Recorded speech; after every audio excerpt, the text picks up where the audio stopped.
Let's get to our wrap of the week segment. It's my favorite part of Friday here is we do the same routine every Friday. And I would encourage you, this has become part of my weekly routine to, wrap the week every Friday. I hope that this for you, at the very least, inspires you to think about your own weekly routine. What are the things that you should be looking at every week to sort of take a proper assessment of what's happened and think about your bets going forward. I did want to start with a quick poll. We had a poll going on our StockCharts TV page, also on Twitter and on YouTube.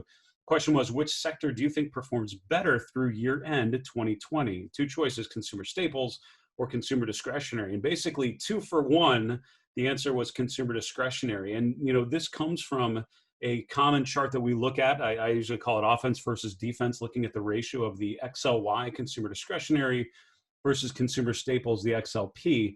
And the idea is that you're looking at, are institutions rotating more to the offense or the defense within consumer? That's a clear bet that they could make within those types of names. And the ratio has certainly been favoring consumer discretionary up until now. So you get credit as honorary trend followers just for recognizing that part for sure. And especially on an equal weighted basis. We'll look at that chart if we have time for it. But we looked at it earlier this week where that ratio of XLY to XLP, if you look at the equal weighted version of that, it's even more so favoring consumer discretionary, showing you it's not just Amazon, which has faltered a bit. The average consumer discretionary stock is doing better than the average consumer staple stock. So fair response there, Team Final Bar. I would encourage all of you to look for ideas in either of those sectors, because I think you will find that there are good charts and there are weak charts in both of those two sectors. Let's continue our wrap of the week. We're going to start just with a snapshot of where the week kind of panned out, and then we'll look at some other things. My labels might have jumped around a little bit because everything was chopping around there at the close a little bit, and the S&P ended up selling off pretty good. So these labels are mixed up, but you get the idea. The S&P is actually down here in black, down 0.8% or so. This is just right at the close that I took this. What underperformed the S&P? Not much, and it's just by a rounding error. The gold was basically down about the same amount. It was up a little bit today and sort of matched the distribution that you saw from stocks. Everything else outperformed stocks this week. The dollar was down just a little, about 0.4%. The NASDAQ finished almost flat for the week, down 0.2%. The rest of these really outperformed in a pretty big way. Emerging markets up 1.5%, bonds up 2.1%, small caps up 2.3%. You think about that ratio from small to large, and you see why that ratio is certainly favoring the IWM over the SPY. Look how small caps up over 2% with the S&P down almost 1% just for the course of the week. Crude oil up 4%. We've talked about energy and the strength in the energy sector. The XLE back above the 200-day moving average. Bitcoin, the big winner. And it's funny, I know many of us sort of mentally don't think of, or you tune out Bitcoin as one of the asset allocation options. But if you have not paid attention to it yet, I'd encourage you to. If you look at the last couple of years as a huge base, as Bitcoin has gone through 14,000, 16,000, 18,000 with further upside potential to certainly be there, up another 14% this week. Let's continue on looking at just what happened today, sort of putting today into proper context now with the weekly view. The S&P was down about 0.2% here to 3557 or so. Mid caps and small caps were actually flat. So it's interesting, you see that large caps down and really accelerated to the downside. Small and mid caps actually chopped around and finished up around the 0 level. The NASDAQ 100 down about as much as the overall market, and the VIX up a little bit to about around 2350. Bonds really moved a bit today with the TLT appreciating. This is coming off of a relatively weak chart, and so this is a pretty good follow through to the upside. 10-year yields back down to around 83 basis points. On the commodity side, gold and silver metals are up 0.3% each, oil up a little bit more, and overall sort of a net positive across the board with commodities.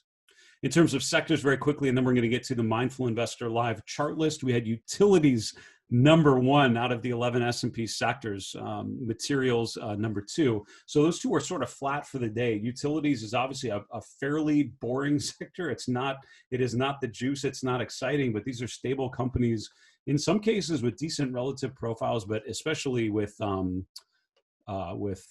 dividend component, which is certainly impressive. On the downside, you have technology, financials, industrials, and we're going to look a little bit later about at technology. You know, I remember saying earlier this year, certainly on this program at least once, that technology, you think of it as sort of a core holding. The XLK, if you look at the long-term performance of the XLK. And let's jump there here real quick. Here's the last 2 years on the XLK. If you look at the last 2 years, look at the relative strength from the December 2018 low to where we're at about 3 months ago, the September peak. From point A to point B, consistent outperformers, strong relative performance, strong price performance, sure, but during downturns, the sector outperformed. During upswings, the sector outperformed. And something like this that is good offense and good defense, meaning it's outperforming in a bull phase and in a bear phase, it's hard to justify not owning that all the time. And that's sort of a core holding. That's how I think of as you build a portfolio around charts like this that are going to perform well in any environment. That's changed a little bit in the last couple months, and you've seen that was the peak. When the market peaked in September, this is when that dominance of technology started to falter. This is when you see financials, energy, and really this is more industrials, materials. Financials, energy have come in a little bit later, but this is when things started to change, and the incredible uptrend in the FANG stocks has sort of taken a pause since then. No, that doesn't mean I think technology is going to go away, and I certainly see that there are plenty of really good charts in there. The reason why I'm bringing this up, just to switch gears a touch here, is to look at the semiconductor index. We'll look at the same chart on the SMH. It looks a lot like the XLK chart, except the relative strength hasn't turned down. It's continued higher. So I feel like sort of the safety trade, that stable trade that's going to work in any environment, maybe has become semiconductors within technology. It's not just tech, but it's semiconductors within technology.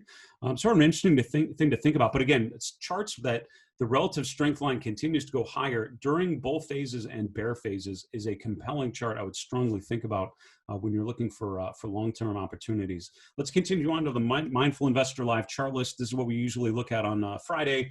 As a reminder, if you've not seen this before, you can go to my blog, which is click on articles. On the right side, click on the Mindful Investor. There's a link at the very top of that page for this chart list. You're welcome to review it, save it, do whatever you want with it. Chart number one is the long-term market trend. This is using weekly data, and it's driven on weekly exponential moving averages. Long-term, medium-term, short-term, long story short, these are all positive. The long-term model has been positive since early June. The medium-term model had turned negative about a month ago, but turned back positive a couple of weeks ago and back to thumbs up. The short term, which is literally just looking at where the price is relative to the 5-week exponential moving average, turned positive 3 weeks ago, and that is remaining. Top to bottom, long term, medium term, short term, the trend is positive, and that's about right. That's what I would hope a trend following model would tell me when the market is at or near new highs. In general, what you would tend to see is the short term model would turn negative at the beginning of some sort of pullback. Once that is confirmed, the medium-term model would turn negative, and then the long-term model really isn't designed to be triggered until things really get bad. And that's that's only going to trigger, once every year or a couple of years. It's big long-term sell-offs that that's going to try to identify. So that's kind of how that could play out going forward if we do turn lower. The daily chart of the S&P is what we talked about earlier. We've talked about this range 3,200 to 3,600. That's been a really good sort of a framework to think about the last couple months, and certainly has served us well here in October with the peak and the valley. When I think of the last 2 weeks and what it told us, this is when the elections were decided, I guess, quote unquote, decided. It's still lingering, and we still don't all have that closure that we're looking for, but certainly seems to be indicating a Biden presidency is fairly likely. So we have at least some direction there. We have a sense of what that's going to mean. We've had news on vaccines from Pfizer and Moderna, and the challenge, or I think the issue here, is the market hasn't gone much further. That news has propelled us back to resistance. It hasn't been enough to push us further. And so I think, for me, I'm now starting to see this period as more of an exaggerated top, similar to what you saw in February. The rally in February took us to 3,400. The rally into September sort of overshot it, undershot it, overshot it, undershot it. And you see we're rotating around that midpoint, which is around that same 3,400 level. I think that all changes if we get a confirmed break above 3,600. Shortened holiday weeks tend to be more positive than negative, but usually not a ton of volume and usually not dramatic things because there's not a lot necessarily going on. So we'll have to see if there's a catalyst to move us further to the upside. I think my conversation with Mark Young yesterday sort of hit on that. He had characterized the market being at a yellow light, and to turn positive or to turn negative, you need a catalyst. You need something that's going to, cause a change in valuation. We just haven't seen it in the last 2 weeks. Good news has pushed up against a ceiling that we've not been able to eclipse. In terms of breadth, I tell you what, the trend is positive. You can see that here from the cumulative advanced decline lines that I've colored all green. These are pretty much positive across the board. All four of these have eclipsed their August highs, have broken above their peak from October. All four of them at or near new 52-week highs. You know, if there's anything to notice that is not impeccable 100% bullish, it's the fact that the NYSE and the small cap breadth lines have not broken above their January high yet. But man, that's a stretch. I'd much rather pay attention to the trends, and they're all making higher highs and higher lows. They're all in uptrends, and I think the breadth is positive. And again, that necessarily, you know, it doesn't mean that that is a glowing recommendation for much further upside. What it tells you is that stocks are actually participating in this move fairly broadly, and that overall is certainly a sign of market health. It shows you that it's not just the FANG stocks that are working; it's a little bit of everything. And I think that was the pause you saw in some of those AD lines now resolving to the upside. In terms of new highs, this is skewed a little bit because on the big gap higher 2 Mondays ago, you saw about 30% of the S&P making a new 52-week high on that Monday. That was after the Pfizer news. So, you know, since then, everything's going to look a little muted. But overall, this is still pretty healthy. This is a healthy number of new highs, about 10% last Monday. So overall, it's been okay. It's not shoot the lights out. Everything's going up like you've seen historically. You know, in longer term bull phases, you'll get sort of, you know, 100, 150 stocks within the S&P consistently making new 52-week highs. We're not there yet. So the average stock has not broken to a new swing high just yet. An increase there would certainly be further and further bullish. One final breadth indication to look at before we talk about sentiment is looking at the percent of stocks above their 200-day. We're right around 89%. This isn't updated for today just yet. But overall, you know, 80, 90, 85, 90% is pretty rare, and it's pretty similar to bull market tops. It's also similar to the beginning of multi-year uptrends. So if you look back and you look at, you know, 2003, if you look at like 2009, if I remember right, you had a big blowout sell-off where almost 0% of stocks are above their 200-day, and then all of a sudden it rotated back to around 85, 90%. So I can't say that that is in the ultimate contrarian sell signal. It's more telling you the breadth overall has been very positive. We only have time for another chart or two, but I did want to point out sentiment we talked a lot about in yesterday's show on Thursday, so I'd encourage you to check that out. But if you missed it, basically sentiment in the last 2 weeks has gone from, you know, kind of positive to euphorically positive. That's probably not the appropriate word, but that's what I'll use. Euphoria is, and John Templeton famously said, and I'm going to totally butcher this, but the end of his famous quote was, "Markets die in euphoria," and I forget the other parts of it. So sorry, John, but what he was basically saying is that, you know, markets start in skepticism at the end when everyone's euphoric, when all the buyers, the last buyer has made his trade, that's when things start to taper off a little bit. And what concerns me when you're looking at the name exposure index, which we've talked about, you know, it's over 100% bullish or 100% positioned in equities, meaning the average active investment manager in this one is over allocated to equities, which if you look back is actually pretty rare. And it's similar to the end of a bull market cycle, not early in a bull market stage. The RIDEX flows are the most positive I've seen in a long time, and it's even eclipsed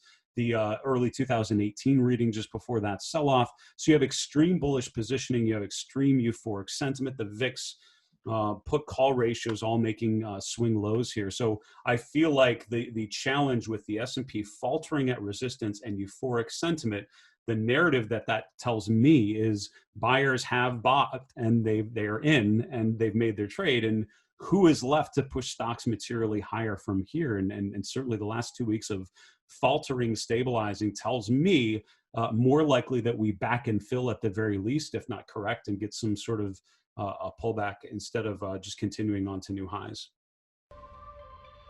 Hey, Grayson Rose here with StockCharts. Thank you so much for watching. I hope you enjoyed that video. If you did, consider giving it a like down below, maybe leave us a comment, and if you're new to the channel, you can subscribe at the link up above. We're gonna bring you daily content from an incredible collection of technical analysts and financial experts.